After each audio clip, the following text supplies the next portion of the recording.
a décidé que le développement durable, c'était l'affaire de tous. On sait que le développement durable aujourd'hui est un enjeu pour tout le monde. Si les hôpitaux ne s'emparent pas de cette problématique, qui va le faire? Notre groupement d'achat existe depuis 2001. Depuis 2001, beaucoup d'établissements sont venus et sont adhérents au GAPAM. Très rapidement, nous sommes passés de 10 établissements à 20 établissements, à 30 établissements, pour arriver à ce jour à 35 établissements. On a décidé de fédérer les forces vives sur les achats au sein d'un comité développement durable du groupement hospitalier.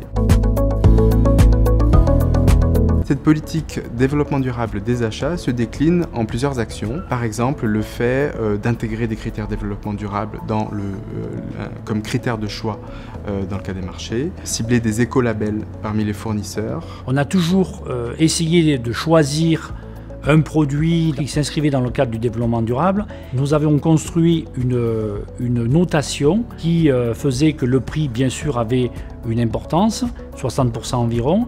Il y avait 30% sur les valeurs techniques du produit et nous avons gardé aussi 10 points sur des valeurs.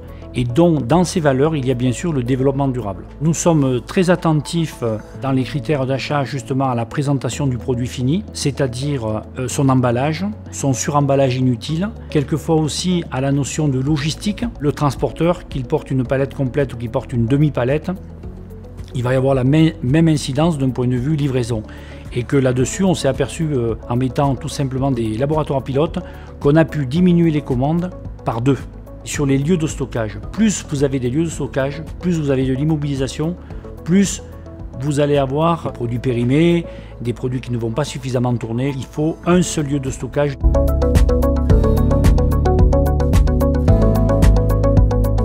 En amont, il faut bien réfléchir à la juste prescription, le juste besoin. Nous avons là entamé une réflexion sur la réduction propre des achats. On pouvait diminuer le nombre de références. Si on intègre la démarche de coût global lors de l'achat d'un équipement, ça veut dire qu'on intègre les consommables, qu'on intègre la durée de vie et qu'on intègre la destruction. Or, ces 3 critères sont des critères de développement durable. Un exemple, on voudrait acheter un véhicule électrique.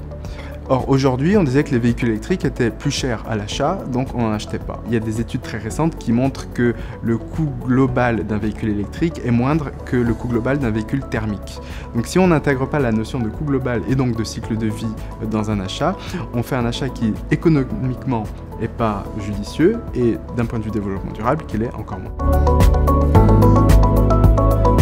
Parallèlement à la problématique achat, l'établissement, depuis 2011, s'est engagé dans une réflexion sur le développement durable au niveau de notre structure hospitalière, avec des actions à la fois de communication, un état des lieux sur l'établissement, la réalisation de notre nouvel hôpital par la construction d'une chaudière donc à bois qui fournit donc à peu près les 2/3 des besoins de l'énergie. Les choses sont en train de bouger.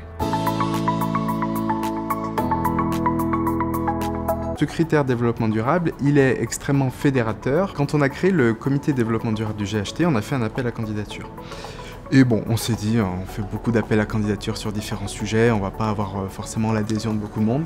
Et en fait, on a eu énormément de candidatures et de professions très différentes. Dans le comité, on a intégré plusieurs médecins, plusieurs cadres de santé, mais également des infirmiers, des agents des services techniques, des ouvriers du service logistique. Enfin, c'est des gens qui avaient envie de s'investir sur cette démarche parce qu'ils avaient des idées.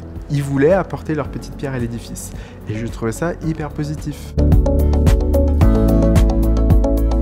C'est peut-être une sensibilité personnelle que l'on peut communiquer à d'autres. C'est vrai que quand on vit dans cette belle région et que l'on profite du territoire pour aller balader, on ne peut être que sensible à faire du développement durable.